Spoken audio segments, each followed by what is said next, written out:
In this lesson, we will cover section 5.7, Interpreting Graphs of Linear Functions.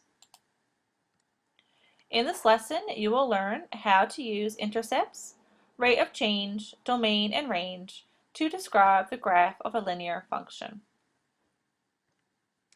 First, let's look at the horizontal intercept from a graph. You may not be familiar with the horizontal intercept, but you are familiar with the horizontal axis, or the x-axis. Therefore, the horizontal intercept is the point where the graph intercepts the horizontal axis. It can also be known as the x-intercept, which is the x-coordinate of a point where a graph intersects the graph. So if we look at the graph that is given here, we have a linear line, a linear relation, that is decreasing and is moving from quadrant 2 to quadrant 4, and it passes through the x-axis at x equals 5.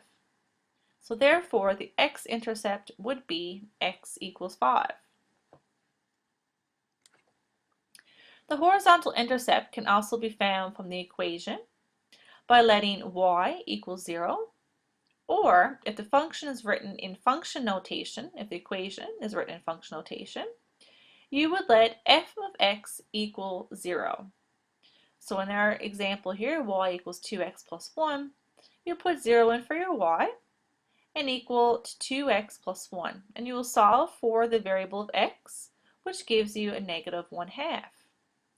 If you are asked to write this as a coordinate point for your horizontal intercept, we have x equals negative 1/2 and our y to be 0, so it will be negative 1/2, comma 0.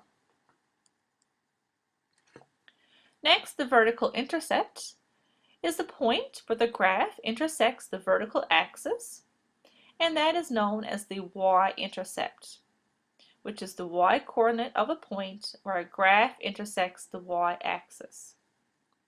So if you can see from the graph here, we have a linear line again that is increasing from quadrant 3 to quadrant 1, but it will pass through the y-axis at positive 2. Therefore, the y-intercept equals 2.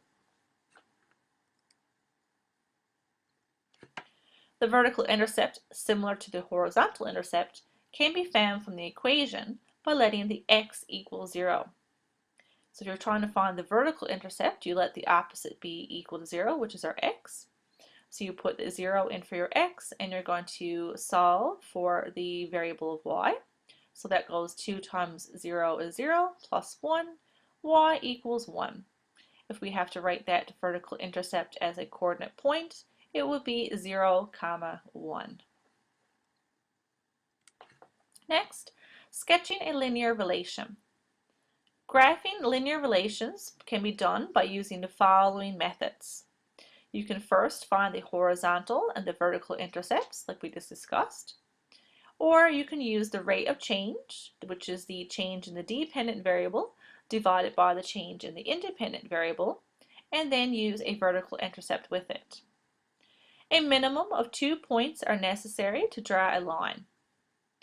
Find the vertical intercept by evaluating f of 0, and the horizontal intercept by solving f of x equals 0.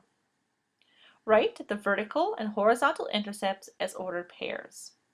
So if you're given a question and you have to graph the equation, for an example, you will need to find the horizontal and vertical intercepts, or you can go and find the rate of change and the vertical intercept. There are 2 methods there, but just keep in mind you will need a minimum of 2 points to plot your graph.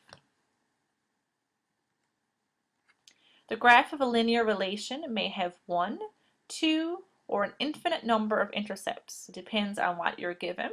There are 3 possibilities to keep in mind. A line that lies on an axis has an infinite number of intercepts with that axis. So if we have a line that is x equals 0, and that will go through that whole point, it could have an infinite number of intercepts.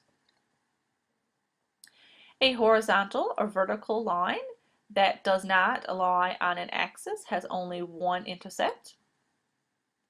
So if we have a line that only cuts through the horizontal or vertical axis in one place, then that does not have an infinite number, it only has one intercept. And an oblique line has two intercepts. So an oblique line is one that looks like a diagonal line that could be going from the left to the right, or it could be increasing or it could be decreasing, depends on what the graph looks like. And in summary, the horizontal intercept, or x-intercept, is the value of x when y, or f of x, is 0. The vertical intercept, or y-intercept, is the value of y when x is 0. So one thing you have to keep in mind here, if you're trying to find the horizontal intercept or the x-intercept, so we're trying to find x, you let y equal 0, which is the opposite is equal to 0. If you need the y-intercept, you will let the x equal to be 0.